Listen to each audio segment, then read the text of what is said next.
Hello guys, I am your friend CA Devesh Thakur. आज हम इस वीडियो में डिस्कस करेंगे की changes in ITR 2 for the assessment year 2021, जिसका फाइनेंशियल ईयर है 1920। और ये आईटीआर 2 हमारा एप्लीकेबल है for individual and HUF not having income from profit and gains of business और प्रोफेशन। सबसे पहला जो हमारा चेंज आया है दोस्तों, वो आया है 7th प्रोविजन टू सेक्शन 139(1), हमारा जो कि पार्ट ए में बी पॉइंट है। Are you filing return of income under 7th provision to section 139(1) but otherwise not required to furnish return of income. यानी आपकी टैक्सेबल इनकम नहीं थी, आपकी लाइबिलिटी नहीं बनती थी अंडर सेक्शन 139(1) में रिटर्न फाइल करने की, लेकिन 7th प्रोविजो की इन 3 कंडीशंस की वजह से अगर आप रिटर्न फाइल कर रहे हैं तो आपने इस पे टिक करना है yes. If yes, please furnish the following information.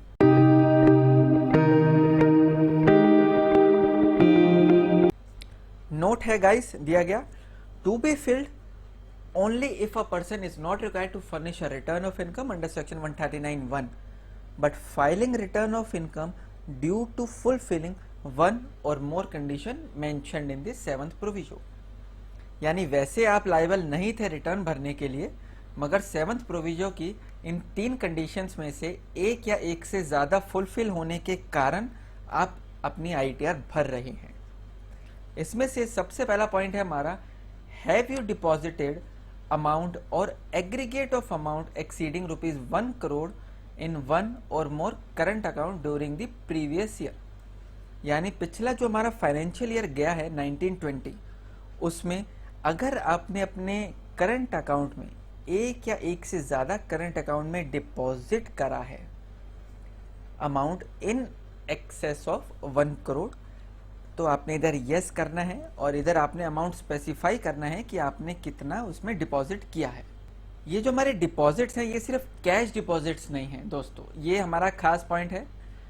Cash plus other deposit, आपने किसी और मोड से भी डिपॉजिट किया है तो डिपार्टमेंट ने ये पूछा है have you deposited amount or aggregate of amount. इसमें कहीं कैश अमाउंट मेंशन नहीं है स्पेसिफिकली, तो आपने कैश और अदर दोनों ही मोड में अगर कोई डिपॉजिट किया है इन current account, in one or more current account, then आपने इधर अमाउंट स्पेसिफाई करना है। सपोज आपने 1 करोड़ 54 लाख रुपए डिपॉजिट किया है तो आपने 1 करोड़ 54 लाख रुपीज इधर मेंशन करना है अगेंस्ट BI। सेकेंड है गाइज हमारा, have you incurred expenditure of an amount or aggregate of amount exceeding ₹2 lakh for travel to a foreign country for your self or for other person. इसमें guys काफ़ी सारे issues आते हैं, जो कि एक कंट्रोवर्सी इसमें ये आती है कि अगर किसी ने आपको स्पॉन्सरशिप करी है कि अगर कोई NR है, कोई नॉन रेजिडेंट आदमी ने आपके आने और जाने का खर्चा स्पॉन्सर किया है, तो उस केस में क्या आप इसमें कवर होते हैं? और तो गाइस जब कोई केस आएगा उसी के बाद ही पता लगेगा, इस कंट्रोवर्सी के ऊपर इश्यूज और सॉल्यूशन उसके बाद निकलेंगे। अभी तक फिलहाल के लिए अगर आपने ट्रैवल एक्सपेंस किया है और वो 2 लाख को एक्सीड करता है, then you have to specify the amount. Suppose आपने 3.5 लाख रुपीज खर्चा किया था, आप मॉरिशस टूर पे गए थे, then you have to mention here 3.5 lakh. Third point है हमारा, have you incurred expenditure of amount or aggregate amount exceeding ₹1 lakh on consumption of electricity during the previous year. Friends ये काफ़ी डीप कंसेप्ट है अगर आप इसे समझें। इसमें लिखा है on consumption of electricity during the previous year. Suppose एक लैंडलॉर्ड है, उसका BSES का कनेक्शन एक रेजिडेंशियल पर्पस के लिए है और एक कमर्शियल पर्पस के लिए है। सपोज उसने अपनी कमर्शियल स्पेस को टेनेंट को रेंट पे दिया है जो कि एक इंडस्ट्रियल एरिया में है, और उसका अप्रॉक्सीमेटली 1 लाख से तो एक्सीड कर ही जाएगा एक्सपेंडिचर, बट वो इलेक्ट्रिसिटी एक्सपेंस उसने जो पे किया वो पे किया on the name of landlord. दोस्तों ये गाइस बहुत इंपॉर्टेंट है अगर आप इसको समझे ध्यान से। इलेक्ट्रिसिटी जो पे करी गई वो आपकी टेनेंट ने पे करी, और जो रेजिडेंशियल पर्पस के लिए आप पे कर रहे हैं वो आपने पे करी, खुद असेसी ने पे करी। दोनों ही केस में जो सीए नंबर इशूड था, हमारा जो इलेक्ट्रिसिटी बोर्ड के पास जो डिटेल है वो in the name of landlord होती है। इलेक्ट्रिसिटी बोर्ड के पास कोई टेनेंट की इंफॉर्मेशन नहीं होती कि आपने अपनी जगह एक टेनेंट को दी थी और उसने 6 लाख रुपए का इलेक्ट्रिसिटी एक्सपेंस बियर किया है। तो on a safer side it is advisable to all कि आप एक अंडरटेकिंग साइन करा लें अपने टेनेंट से कि इस साल का इलेक्ट्रिसिटी एक्सपेंस जो कि सपोज 6 लाख है वो आपके टेनेंट ने पे किया है। ये आप जो अंडरटेकिंग लेंगे ये कोई नॉर्मल पेपर या फिर कोई एफिडेविट पेपर पे आप ले सकते हैं। देन है गाइस हमारा जनरल इंफॉर्मेशन में पॉइंट आई, जहां पे हमारे को टाइप ऑफ कंपनी मेंशन करनी है। अभी जब हमारी यूटिलिटी आएगी इनकम टैक्स पोर्टल पे, देन आपको एक ड्रॉप डाउन मेन्यू ओपन हो जाएगा जिसमें आप सेलेक्ट कर सकते हैं कि ये होल्डिंग कंपनी है या सब्सिडरी कंपनी है।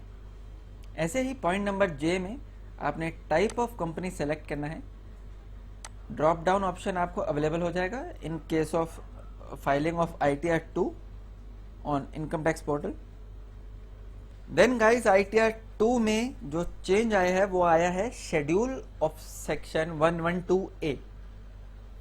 पिछले साल तक इसकी ऑनलाइन कैलकुलेशन नहीं होती थी। अब असेसी ने from sale of equity share in a company or unit of equity oriented fund or unit of a business trust on which STT is paid under section 112A, उसमें ISIN code, name of share, number of share, sale price per share, full value of consideration, cost of acquisition without indexation, cost of acquisition if the long term capital asset was acquired before 1st of Feb 2018, fair market value as on 31 जनवरी 2018। ये अब assessee ने खुद feed करनी है और portal पे ये auto calculate हो जाएगा हमारा amount. Total fair market value of capital asset as per section 55(2)AC। Expenditure जो कि आपने exclusively in connection with transfer किए होंगे वो आपने कॉलम नंबर 12 में लिखना है। देन टोटल रिडक्शन आपकी आ जाएगी at column number 13। Then balance आपका आ जाएगा कॉलम नंबर 14 में।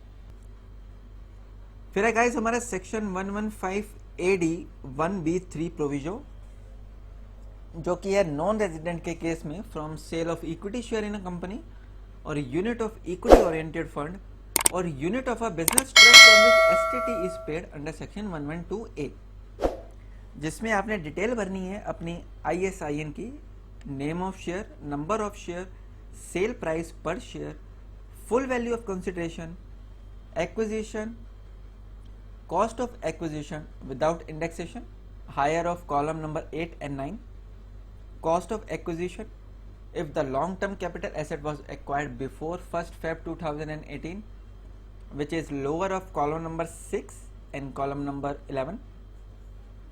then है हमारा fair market value as on 31st of January 2018। then है हमारा total fair market value of capital asset as per section 55(2)AC, जो कि हमने कॉलम नंबर 4 को मल्टीप्लाई करना है विद कॉलम नंबर 10। एक्सपेंडिचर जो कि हमने एक्सक्लूसिवली करे हैं इन connection with the transfer of such shares और यूनिट्स, वो हमने कॉलम नंबर 12 में मेंशन करनी है। देन है हमारी total deduction which is column number 7 plus column number 12। Then है हमारा बैलेंस। देन है हमारा गाइस इसके बाद जो चेंजेस आए हैं इन शेड्यूल FA, अगर आपकी कोई फॉरेन एसेट्स है उसमें इस साल से आपको अपनी फॉरेन एसेट्स की डिटेल में जिप कोड मैंडेटरी हो गया है कि आपने जिप कोड मेंशन करना है। लास्ट है हमारी updation guys in regard with pass through status, जो कि अमेंडमेंट की गई थी in finance act 2020 under section 115 UB to allow pass through of losses also.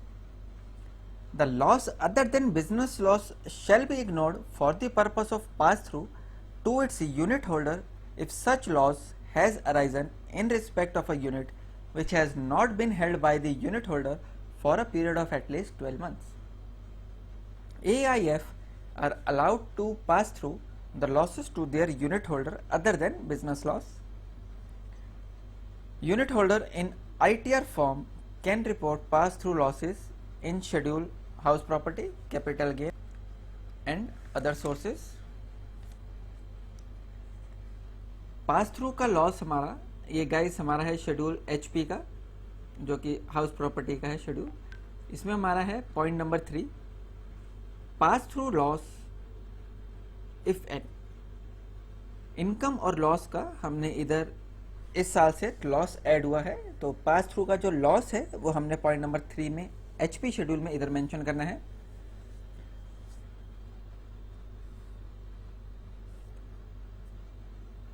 Then है गाइज हमारा कैपिटल गेन में. कैपिटल गेन शेड्यूल में हमारा 7th पॉइंट है पास थ्रू इनकम और loss in the nature of short term capital gain, जो कि chargeable है at the rate of 15%, 30% and at applicable rates. In case of long term आपने point number 11 में mention करना है pass through income और loss in the nature of long term capital gain. Then है guys हमारा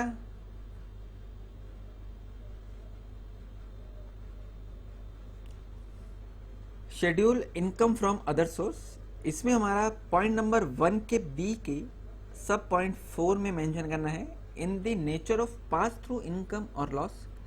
ये पास through loss हमने schedule OS के पॉइंट नंबर 1 में मेंशन करना है. देन है गाइज हमारा शेड्यूल SI, जो कि स्पेशल रेट्स का है, income chargeable to tax at special rates. इसमें हमारा पास थ्रू स्टेटस का point number 23, pass through income in the nature of long term capital gain chargeable at the rate of 10% under section 112A, chargeable under section 10 other than under section 112A, point number 24. Then है guys हमारा PTI का schedule pass through income details from business trust और investment fund as per section 115UA and 115UB. Utility में आपको एक drop down option available होगा जिसमें आप सेक्शन सेलेक्ट कर सकते हैं कि आपने किस में इन्वेस्ट किया था. Name of business, pan number, head of income, current year income, share of current year loss distributed by investment fund. ये थी guys changes in ITR 2 for assessment year 2021, जो कि लास्ट ईयर से जो चेंजेस आए थे इस साल हमने वो डिस्कस किए. पार्ट A में चेंजेस हैं जो कि जनरल है हमारा. देन हमारा शेड्यूल CG कैपिटल गेन का जो शेड्यूल है उसमें चेंजेस आए हैं. पास थ्रू लॉसेस के अंदर चेंजेस हैं. शेड्यूल ऑफ फॉरेन एसेट्स में हमारे चेंजेस हैं. ये थी guys changes in regard with ITR 2. Thank you guys for watching this video. अगर ये वीडियो पसंद आई हो तो इसे ज़रूर लाइक करें, शेयर करें, और अब तक आपने अगर हमारे चैनल सब्सक्राइब नहीं करा है तो please do subscribe our channel for latest updates on income tax return. Thank you guys.